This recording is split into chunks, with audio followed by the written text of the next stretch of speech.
మంచిర్యాల జిల్లాతో పాటు కొమరంభీం ఆసిఫాబాద్ జిల్లాలో 4 రోజులుగా ఎడతెరిపి లేకుండా కురుస్తున్న భారీ వర్షాలకు జనజీవనం స్తంభించింది. కొమరంభీం ఆసిఫాబాద్ జిల్లాలోని ఏజెన్సీ ప్రాంతాల్లో భారీ వర్షాలకు వాగులు ఒర్రెలు పొంగి పలు గ్రామాలకు రాకపోకలు నిలిచిపోయాయి. చింతలమానపల్లి మండలంలోని గూడెం వద్ద ప్రాణహిత నది ఉధృతంగా ప్రవహిస్తోంది. బెల్లంపల్లి సింగరేణి రీజియన్లోని 4 రోజులుగా కురుస్తున్న భారీ వర్షాలకు శ్రీరాంపూర్, ఇందారం, మందమరి, ఖైరుగూడ ఓపెన్ కాస్ట్లలో భారీగా వరద నీరు చేరడంతో బొగ్గు ఉత్పత్తి నిలిచిపోయింది. దాదాపు 1,50,000 టన్నులకు పైగా బొగ్గు ఉత్పత్తి నిలిచిపోయింది. దాదాపు సింగరేణి సంస్థకు కోట్ల రూపాయల నష్టం వాటిల్లింది.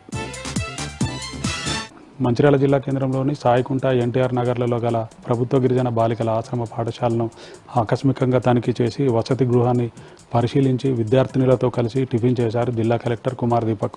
విద్యార్థినులకు నాణ్యతతో కూడిన పోషక విలువలు కలిగిన ఆహారాన్ని అందించాలని, వర్షాకాలంలో వచ్చే సీజనల్ వ్యాధుల పట్ల అత్యంత అప్రమత్తంగా ఉండాలని, తరచుగా విద్యార్థినులకు వైద్య పరీక్షలు చేయించాలని, వసతి గృహాన్ని పరిశుభ్రంగా ఉంచాలంటూ పాఠశాల సిబ్బందికి సూచించారు జిల్లా కలెక్టర్.